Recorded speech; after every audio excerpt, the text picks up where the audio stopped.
I'm Cathy Thomas. Just the thought of the butcher's house rack of lamb makes me ravenous. We welcome the restaurant's owner, executive chef, Jeoffrey Offer, to share the secrets of his glorious lamb served with roasted potatoes. Well, welcome, Chef. Your lamb is so exquisite. Tell me about your lamb. Well, thank you for welcoming me.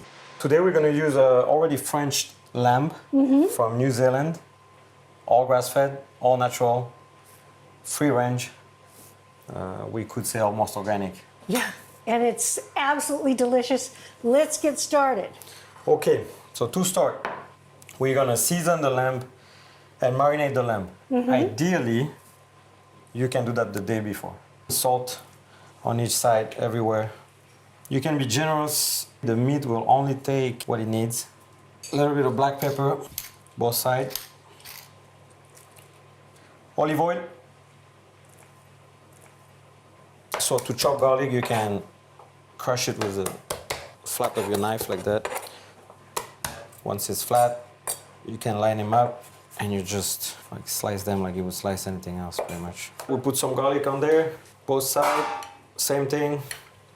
Little time, so I like to pre-chop. And you're leaving it on the stem. You can wrap it, put it in the fridge. Right. You take it out the next day, it's already tastes good. We're gonna fast forward 24 hours. Medium to high heat. Let me just see if it's hot enough. Oh yes. You want that? Once you hear the sizzle, Yeah. you're good. You're in business. Look at that. Okay, in the meantime, I'm going to walk on the chives. That's gonna be for the last touch. We just mince them. And I might add to the home cook, chives are very easy to grow, and they're beautiful in the garden. So everybody ought to plant some chives. We'll do the same with the parsley. The little trick is you try to regroup the little heads at the top, stack it tight. Made a little package there. You want to pass only one time or two times. When you finish cutting your parsley, the cutting board shouldn't be green. Good tip. Exactly. We can flip the lamb over. We can see that we start to have a beautiful color here. Our oven is preheated. We don't stack everything together so that there's breathing in between the pan and the lamb can roast evenly. Beautiful. No lid, just a roast. Meanwhile, we are going to start reheating the au jus. Once it's brought to a boil, add the thyme to it, switch off the fire, cover it, and let it infuse. If you don't prefer thyme and you like rosemary, rosemary can be great too. Oh, yeah. We're using Yukon Gold creamer, so the little one. Why is because I like it, and I think they're great. They're wonderful.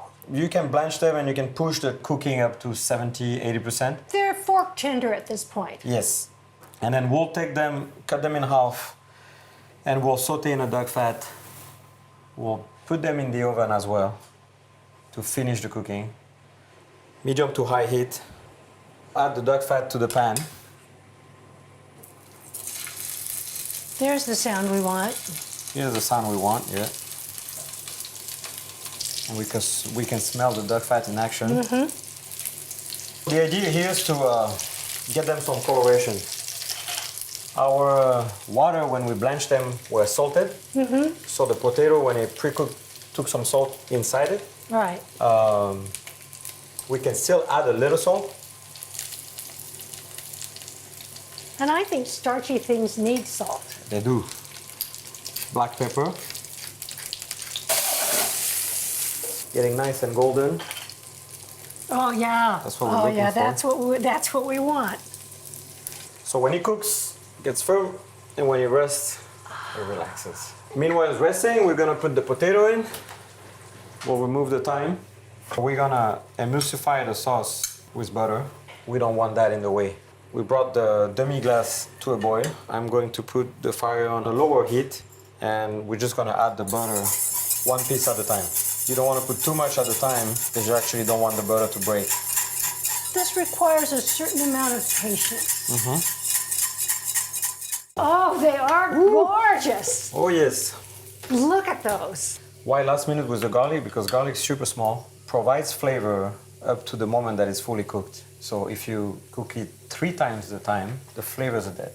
It tastes burned. Exactly. And that's why we keep the stove a little on to make sure we're still cooking that garlic. And then we add the parsley. Same thing. Parsley is green and it's fresh. Look at that. Oh, it is perfectly pink. Nice and rosé. Oh, it is beautiful. Lamb should be rosé, just like the wine. We'll go straight with potato inside. At the bottom. This is very much family style. I want to be in the family. Yeah, look at that. And then we're just disposing our lamb. And you're crisscrossing the bones. It doesn't change the flavor, but it makes it look good. You just finish up the top of the lamb with the coarse salt like this. And then my favorite herb, chives, for finish. Perfect. We're gonna drizzle the jus on top of the lamb. The sauce most likely go below the protein on the plate. Yes. And the jus is drizzled on top. I gotta tell you, I wasn't hungry when we And there you have started. it. Now I can Now we're hardly. hungry. Yeah. Thank you so much, Chef. You're welcome. Can you come back tomorrow? I can come back to Okay, good. Here's a quick tip from Melissa's. When I'm in New York City, I love to dine at a Lydia Bastianich restaurant. Making her pasta dish that showcases equal amounts of pasta and fresh baby spinach, 1 pound of each, brings back happy memories. She coarsely chops the spinach. Me? I just throw those petite little leaves in whole. Cook pasta in boiling salted water. Cover just to bring it back to a boil. Uncover. Green onions cook in a little olive oil. And when they're just starting to lightly brown, the spinach goes in. I add half of the spinach, cook it down to wilt it, covered, and then add the remaining spinach. Whole milk ricotta comes to the party, along with a little half and half and a smidgen of butter. The sweet starchiness of pasta balances the vegetal taste of the spinach.